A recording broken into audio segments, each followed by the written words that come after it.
Mel 2204, your pageant vlogger host. Subscribe!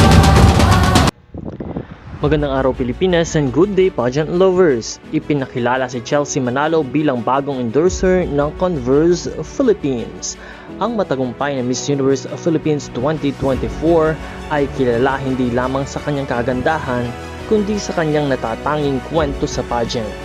Bago ang kanyang tagumpay sa Miss Universe Philippines, si Chelsea ay naglakbay mula sa pagiging isang aspirant sa lokal na mga patimpalak.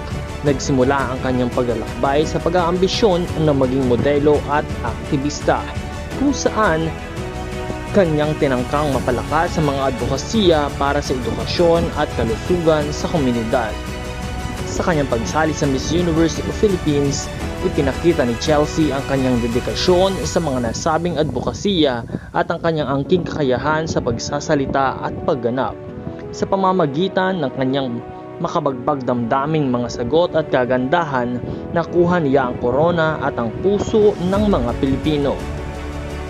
Ngayon, bilang bagong endorser ng Converse ay inaasahan siyang magdadala ng fresh na perspektibo at estilo sa brand. Ang kanyang tagumpay sa pageant at ang kanyang bagong papel bilang endorser ay nagpapakita ng kanyang patuloy na pag-unlad at pagsusumikap sa mundo ng fashion at media. Binabati natin si Chelsea Manalo sa kanyang tagumpay at sa bagong kabanata na ito ng kanyang karera. Muli congratulations to our Miss Universe of Philippines, Chelsea Manalo.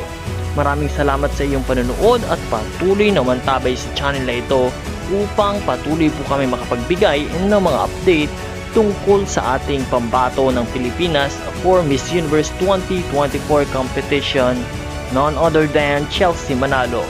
Muli, maraming salamat sa iyong pag-subscribe.